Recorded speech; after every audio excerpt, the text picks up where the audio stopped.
സംസ്ഥാനത്ത് എത്രയാ കർഷകർ ആത്മഹത്യ ചെയ്യുന്നത്?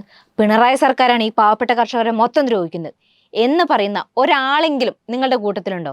ഉണ്ടാവും, കാണാതിരിക്കില്ല. കാരണം സംഘി കൊങ്ങിയ കൂട്ടങ്ങളുടെ നുണപ്രചരണം ഏറ്റെടുത്ത് പൊലിപ്പിക്കാൻ മാധ്യമങ്ങളും കൂട്ടിനുണ്ടല്ലോ. അപ്പോൾ സത്യമൊക്കെ ആർക്കാ വേണ്ടത് എന്ന് കരുതി സത്യം മറച്ചു വെക്കാനുള്ളതും അല്ലല്ലോ. അതുകൊണ്ട് വസ്തുത എന്താണെന്ന് പറയാനാ ഞാൻ വന്നേ. കാര്യത്തിലേക്ക് വരാം. കഴിഞ്ഞ ദിവസം നിയമസഭയിൽ നമ്മുടെ ഭക്ഷ്യമന്ത്രി GR അനിൽ ഒരു കണക്ക് പുറത്തുവിട്ടിരുന്നു. അത് മാധ്യമങ്ങളൊന്നും ഇതുവരെ എടുത്തു കണ്ടില്ല. കാരണം നെല്ല് സംഭരണത്തിൽ കേന്ദ്രം തടഞ്ഞു വെച്ച തുകയുടെ കണക്കാണ് മന്ത്രി പറഞ്ഞത്. അതായത് നെല്ല് സംഭരണ ചെലവിനത്തിൽ 2017-18 മുതൽ 2022-23 വരെ 614.98 കോടി രൂപയാണ് കേന്ദ്രം തടഞ്ഞു വെച്ചിരിക്കുന്നത്. അത് മാധ്യമങ്ങൾ പറഞ്ഞാൽ പിന്നെ നേരത്തെ പറഞ്ഞ നുണപ്രചരണത്തിന് അവസാനമായി പോവില്ലേ?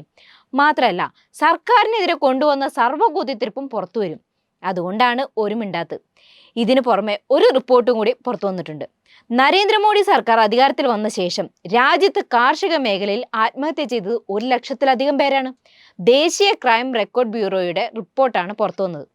ഈ വാർത്തയും മാധ്യമങ്ങൾ പറഞ്ഞ് നിങ്ങൾ അറിയാൻ വഴിയില്ല. MS സ്വാമിനാഥൻ കമ്മീഷൻ ശുപാർശ പ്രകാരമുള്ള മിനിമം താങ്ങുവില വിളകൾക്ക് നൽകാത്തതാണ് കർഷകരെ കടക്കണിയിലേക്ക് തള്ളിവിടുന്നതും ജീവനൊടുക്കാൻ പ്രേരിപ്പിക്കുന്നതും. ഈ കർഷക ദ്രോഹത്തിനെതിരെ ഗ്രാമീണ ബന്ദ് പ്രഖ്യാപിച്ചിരിക്കുകയാണ് തൊഴിലാളി കർഷക സംഘടനകൾ. കാർഷിക മേഖലയിൽ മോദി സർക്കാരിന്റെ ഒത്താശയോടെ നടക്കുന്ന കോർപ്പറേറ്റ് കൊള്ള അവസാനിപ്പിക്കാനും കൃഷിയെയും രാജ്യത്തെയും സംരക്ഷിക്കാനും വേണ്ടിയാണ് സംയുക്ത കിസാൻ മോർച്ചയും കേന്ദ്ര ട്രേഡ് യൂണിയനുകളും ചേർന്ന് ഗ്രാമീണ വ്യാവസായിക ബന്ദിന് ആഹ്വാനം ചെയ്തിരിക്കുന്നത്. വരുന്ന 16-ന് രാവിലെ 6 മുതൽ വൈകിട്ട് 4 വരെ എല്ലാ ഗ്രാമങ്ങളും അടച്ചിടും. കാർഷിക പ്രവർത്തനങ്ങൾ സ്തംഭിക്കും. കർഷക തൊഴിലാളികൾക്ക് പുറമെ തൊഴിലുറപ്പ് പദ്ധതി തൊഴിലാളികളും പണിമുടക്കും.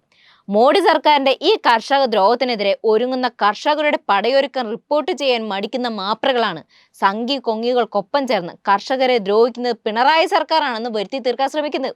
മാധ്യമങ്ങൾ എത്ര ഒളിപ്പിച്ചു വെച്ചാലും മോദിയുടെ കോർപ്പറേറ്റ് പ്രേമവും കർഷക ദ്രോഹവും പുറത്തു വരിക തന്നെ ചെയ്യും.